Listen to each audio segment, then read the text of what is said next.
Dr. Mushtaq Ali Abbasi. Dr. Mushtaq Ali Abbasi is PhD in History from Cairo University, Pakistan, Islamabad. He is a faculty member in the Department of History and Pakistan Studies at Formal Christian College, Lahore. Signed, Dr. Mushtaq Ali Abbasi. Thank you so much, sir.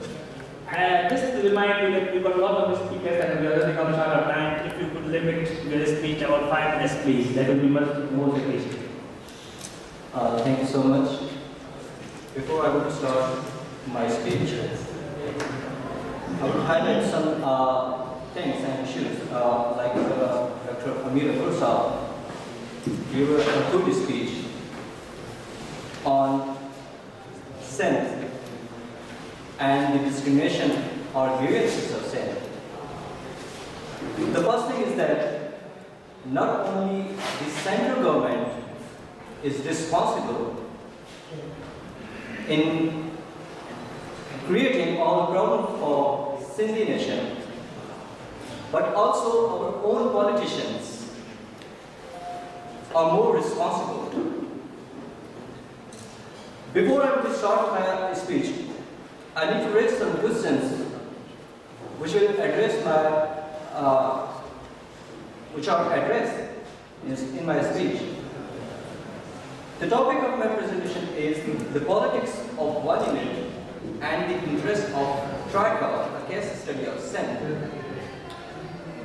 The questions are how Sindh was merged into one unit, what were the interests of Tricol, like politicians, bureaucracy, and the military in the politics of Sindh and its resources, what was the role of the major political parties and personalities in the process of centralizing power in Pakistan, how the civil military, bureaucracy and politicians at central province level created problems for Sindh and developed a path to the one unit scheme.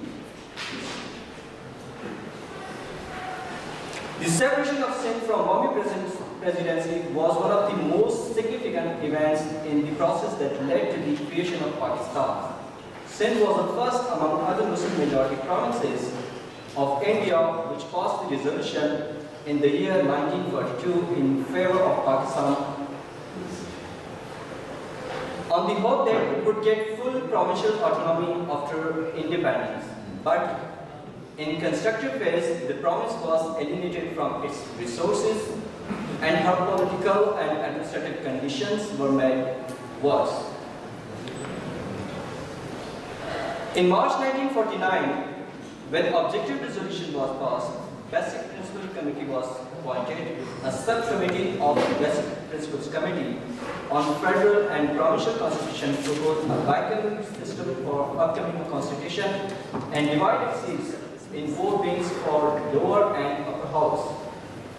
The representation of province in upper house was impartial, but in lower house was unjustified. Not only greater population province of Bengal, but all other minority provinces of West Pakistan were discriminated in their representation because the central government, whose place was in the West Pakistan, wished to support and make a stronger Punjab. In the BBC Basic Principles Committee report, the provincial autonomy of East Pakistan and all other minority provinces of West Pakistan were put at risk. The Imros and the Nawab described the provision of the report as a negation of provincial autonomy and a mockery of federalism. When complete report of Basic Principles Committee was presented, it had not relinquished the reservation of Bengal and minor provinces of West Pakistan.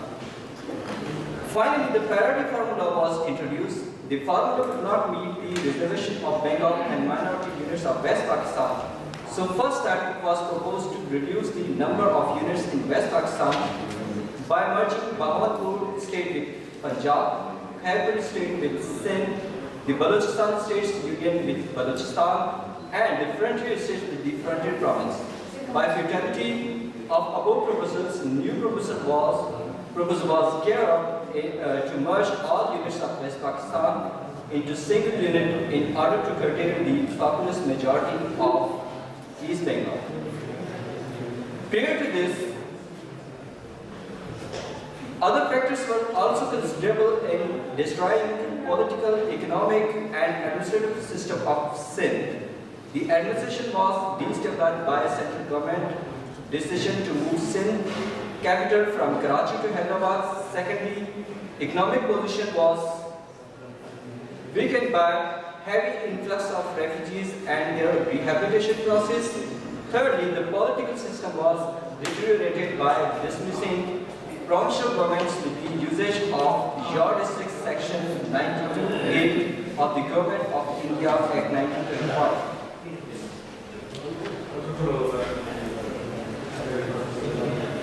Finally, after a few years, in October 1954, Governor General Ghulam Muhammad had dismissed the Constituent Assembly and declared a state of emergency. At the same time, he put forth the introduction of one unit in motion, which abolished boundaries of West Pakistan. One unit was condemned by all units in East and West Pakistan except Punjab on the grounds that it assigned them permanent conditions of inferiority. In Sindh, the announcement of one unit resulted with the dismissal of Pirzada Ministry on October 8, 1954. Prior to this, his notion was closely linked with the need to preserve Sindh's provincial status within the constitution. Before his dismissal, 74 legislative members had supported his opposition to the merger plan. However, by the time the Sindh legislature met on December 11, the only opponents of merger were Pirzada, Ghulam Haider Shah, G.M. Sayyid, and two of his supporters. The opposition in Sindh was dealt with the simple and brutal method. The Speaker of the Sindh Assembly was arrested and taken into the desert as soon as it was known that he was about to oppose the one unit bill, and other opponents were dealt with by the similar method. G.M. Sayyid, who opposed any kind of zonal merger and insisted on constitutional changes recognizing the maximum provincial autonomy of the existing provinces of Pakistan, was arrested in response to his opposition to the unification plan, and his newspaper Al-Wahid, along with another Sindhi newspaper, Karma, was banned for apparently publishing news and views, which is allegedly written in the newspapers, that these newspapers were inciting the peoples of Sindh to mass agitation and violence not only in Sindh but in West Pakistan as well. The Prime Minister Muhammad Ali Bogra in November 1954 called a meeting of provincial chiefs, and in this meeting it was said that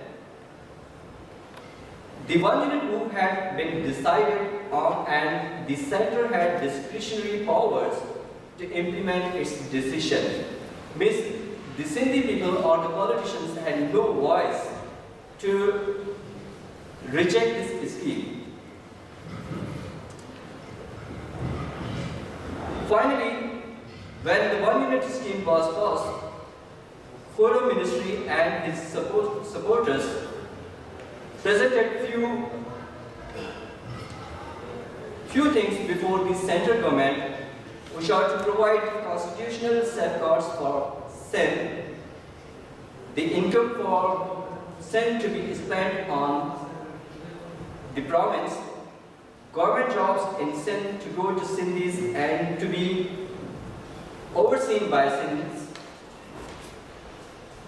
surplus land only, if any leftover, to be sold off as government decides, quota for Sindh to be fixed in the central government, adequate funding for Sindhi language and culture for which Sindh government had allocated initial amounts, reasonable share for Sindhis in defense services, no law to be imposed on Sindh against the wishes of the majority of its members. All these points, which were presented by a youth ministry, were very foolish. Because if we analyze these points, the Constitutional Assembly was abrogated by the Governor General, then how could the Sindhi people or the government of Sindh was expecting the constitutional safeguard for Sindh? When the promise was abrogated and given in the hands of others, then how were they expecting and demanding the income which would generated from promise would be spent on the same promise? The main objective of the central government, and which was also the prime argument of the Prime Minister, that the objective of one unit scheme was to form a single economic unit. It was obvious not possible in terms of administrative reforms that the government jobs in Sindh should go to the province. Sindh government did not frame an agriculture policy within 7 years. Now they were expecting that the agricultural land would be given to landless cultivators of Sindh. The GMC thought that the one unit scheme was the strategic policy of the bureaucrats and armed forces to make minority province a colony of the central government. Regarding surplus land, the question arising here is that which government had powers to sell surplus land? Though I have short of time, one thing I would like to share over here is that the one unit scheme or the one unit was dissolved in 1971. When one unit was implemented in 1955, all the historical data of Sindh was shifted from Sindh to Lahore. Even when one unit was dissolved in 1971, the data of Sindh was not get back by the Sindh government. Last year, I had a talk with the Speaker of Sindh Assembly. I told him that please, 40 years had been gone and we are still waiting of our cultural, historical, political data. Why we are not requesting the Punjab government, why we are not writing the Punjab government to send back the material of the historical material of Sindh.